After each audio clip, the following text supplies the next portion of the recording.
ప్రభు అయిన యేసుక్రీస్తు నామమున అందరికీ శుభములు తెలుపుచున్నాను. బైబిల్లోని బంగారు మాటలకి మిమ్మల్ని అందరినీ ఆహ్వానిస్తూ వాక్యం ధ్యానించుకుందాం. పరిశుద్ధ గ్రంథం నుండి 23వ కీర్తన 6వ వచనం చదువుకుందాము. 23వ కీర్తన 6వ వచనం. నేను బ్రతుకు దినములన్నీయు కృపాక్షేమములే నా వెంట వచ్చును, చిరకాలము యెహోవా మందిరములో నేను నివాసము చేసేదను. మనం 23వ కీర్తన అనగానే అందరికీ అది చిన్నప్పటి నుండి నేర్చుకున్నటువంటి ఒక కీర్తన. ఈ కీర్తన అంతా కూడా మనం కంఠం చెప్తాం.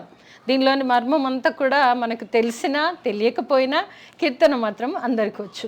మరి చివరి వచనము ఈరోజు నేను అది ఎందుకు తీసుకున్నానంటే దేవుడి కృపాక్షేమములు. ఈరోజు బైబిల్లోని బంగారు మాట కృపాక్షేమములు.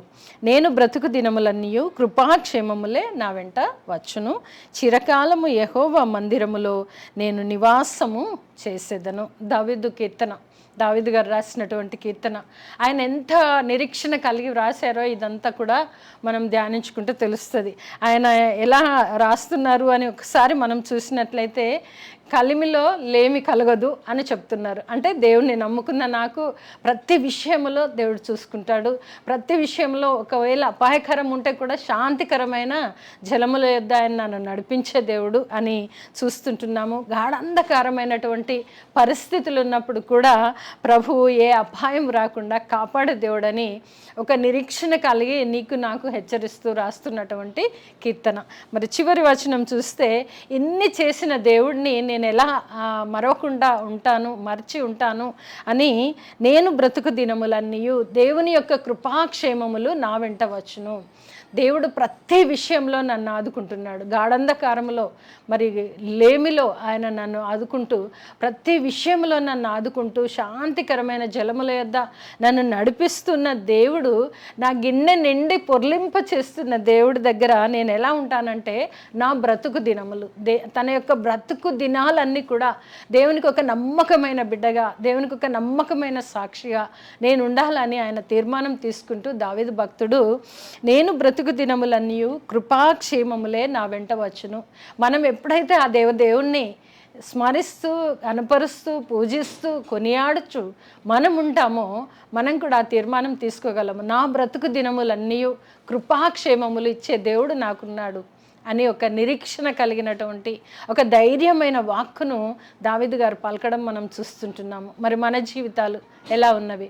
ఈరోజు బైబిల్లోని బంగారు మాట, మన బ్రతుకు దినములన్నీ కృపాక్షేమములు రావాలి అని అంటే మనము ప్రతి విషయాన్ని దేవుడి పైన పెట్టి ఆయన మీద ఆధారపడి నువ్వు ముందు నడిచినప్పుడు మన బ్రతుకు దినములన్నీ కూడా క్షేమములు మన వెంట వచ్చును. చిరకాలము యెహోవా మందిరములో నేను నివాసం చేసేదను.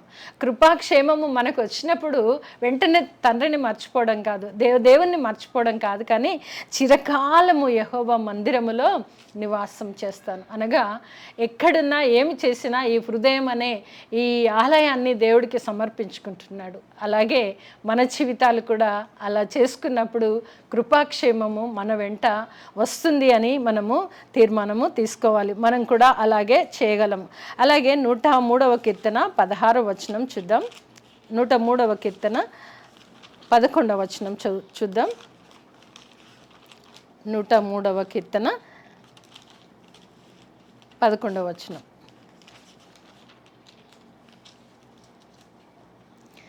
భూమి కంటే ఆకాశము ఎంత ఎత్తుగా ఉన్నదో ఆయన యందు భయభక్తులు కలవారి ఎడల ఆయన కృప అంత అధికముగా ఉన్నది. దేవుడి యొక్క కృపాక్షేమములు, దావీదు భక్తుడు చెప్పినట్లుగా కృపాక్షేమములు నా వెంట వచ్చును, చిరకాలము యెహోవా మందిరములో నేను నివాసం చేస్తానని ఏ రీతిగా అయితే చెప్పాడో మనం ఇక్కడ చూస్తే భూమి కంటే ఆకాశము ఎంత ఎత్తుగా ఉన్నదో, భూమి ఆకాశం ఎంత ఎత్తో మనము దానిని మెజర్ చేయలేం, కానీ చూస్తాం మనం అసలు అందనంత ఎత్తులో ఆకాశం ఉన్నట్టుగా మనం చూస్తాము. భూమి కంటే ఆకాశము ఎంత ఎత్తుగా ఉన్నదో ఆయన యందు భయభక్తులు గలవారి ఎడల ఆయన కృప అంత అధికముగా ఉన్నట్టు మనం చూస్తుంటున్నాం. దేవుని యొక్క కృప ధారాళంగా ఇచ్చేది ఏంటంటే దేవుని యొక్క కృప కాపుదల.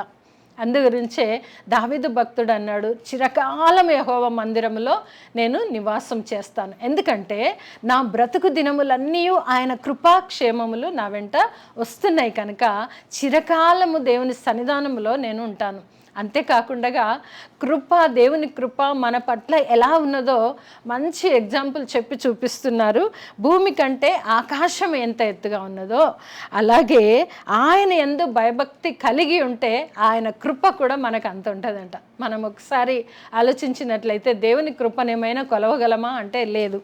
భూమి ఆకాశంని మనం చూస్తే ఆయన యందు భయము భక్తి కలవారి ఎడల, ఆయన బిడ్డల ఎడల, ఆయన ప్రియులైన పిల్లల ఎడల ఆయన కృప అంత అధికముగా ఉన్నదంట. దీనిని మనము వర్ణించడానికి కూడా సరిపోదేమో. ఎందు గురించి అంటే భూమి ఎక్కడ, ఆకాశం ఎక్కడ, అంత అధికమైనటువంటి కృప కలిగిన దేవుడు మనకున్నాడు. నీవు నేను నమ్మిన దేవుడు కృపగల దేవుడు. అంత అధికమైన కృప చేత నన్ను ప్రేమిస్తున్నాడు. ఆ కృప ద్వారానే నిన్ను జీవింపచేస్తున్నాడని దైవ వాక్యం ఈరోజు మనకు హెచ్చరించబడుతున్నాం. ఎందుకంటే మన బ్రతుకు దినములన్నీ కృపాక్షేమములే నా వెంట వచ్చును. ఆయన కృప ఎలా ఉందటంటే భూమి ఆకాశము ఎంత ఎత్తుగా ఉన్నాయో ఆయన కృప కూడా మన పట్ల అంత అధికముగా ఉన్నట్లు మనము చూస్తాము. అలాగే 2వ కొరింథీయులకు రాసిన పత్రిక, కొరింథీయులకు రాసిన 2వ పత్రిక 8వ అధ్యాయము 9వ వచనం చూద్దాం. కొరింథీయులకు రాసిన 2వ పత్రిక 8వ అధ్యాయము 9వ వచనం. మీరు మన ప్రభు అయిన యేసుక్రీస్తు కృపను ఎరుగుదురు గదా. మీరు మన ప్రభు అయిన యేసుక్రీస్తు యొక్క కృపను ఎరుగుదురు కదా. క్వశ్చన్ మార్క్ ఉంది. ఏంటట ప్రభు ఎలా చేశాడు ఏంటి అని అంటే, ఆయన ధనవంతుడయ్యుండియు మీరు తన దారిద్ర్యము వలన ధనవంతులు కావాలనని మీ నిమిత్తము దరిద్రుడాయను. ఇంకా మనం చెప్పాలంటే భూమి ఆకాశమును చూపించారు. దేవుని కృప అంత అధికముగా ఉన్నది. భూమికి ఆకాశముకు పొత్తే లేదు. అయితే కూడా దేవుని కృప అంతకంటే అధికంగా ఉంది. అయితే ఇక్కడ వాక్యంను మనము 2వ కొరింథీ పత్రికలో చూస్తే ఎలా ఉంది అని అంటే, మీరు మన ప్రభు అయిన యేసుక్రీస్తు కృపను ఎరుగుదురు కదా.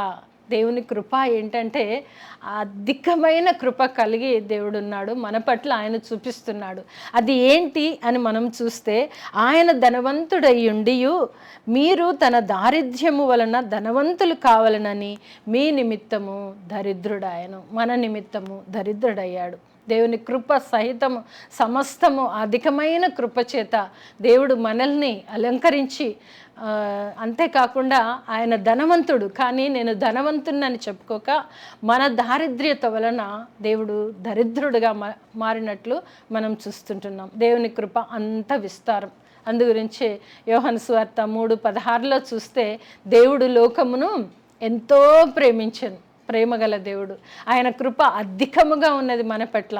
కనుక ఆ దేవుడు నిన్ను నన్ను హెచ్చుగా ప్రేమించి ఉన్నాడు. కనుక ఇదంతా రుచి చూచినటువంటి దావీదు భక్తుడు చెప్పిన మాట ఏంటంటే, కృపాక్షేమములు నా వెంట వచ్చును కనుక నేను చిరకాలము దేవుని మందిరములో నివాసం చేస్తాను.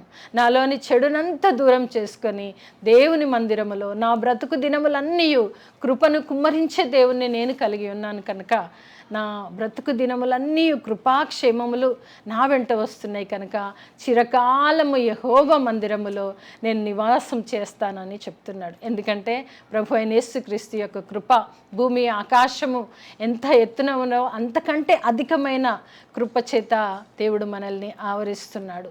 అంతేకాదు ఆయన ధనవంతుడయ్యుండి కూడా ఆయన కృపను మీరు ఎరుగుదురు కదా. ఎంతమందికి ఆయన కృప అనుభవంగా ఉందో మనం ఒక్కసారి ఆలోచించవచ్చు. ఆయన కృపను మీరు ఎరుగుదురు కదా.